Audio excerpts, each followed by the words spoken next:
మాట ఉండగానే పని చేస్తున్నాడు. ఇది చూసి ఆ శుక్రాచార్య ఒక కూతురు ఉంది. ఆ కూతురికి ఈ అబ్బాయి అంటే చాలా ఇష్టం, ఎందుకంటే యాక్టివ్గా ఉన్నాడు.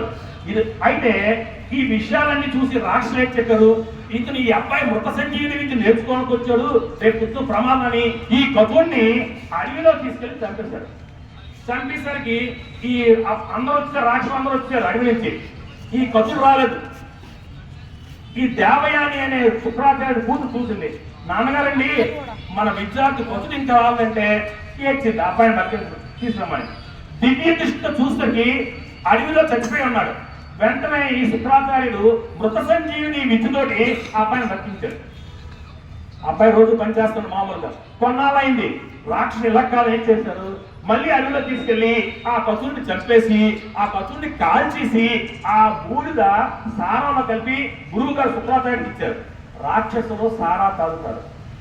ఇప్పుడు ఏంటంటే రాక్షసులు సారా తాగేవద్దా, మనుషులే 8th క్లాస్ 9th క్లాస్ పిల్లలు కూడా సారా తాగేస్తున్నారు కొన్ని స్కూల్స్ లో.